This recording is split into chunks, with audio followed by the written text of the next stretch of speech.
ভালোবাসো কেন মালিক আমায়? কি করে শুকুর তার করি আদায়?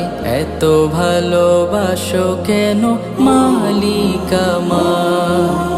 এত ভালোবাসো কেন মালিক আমায়?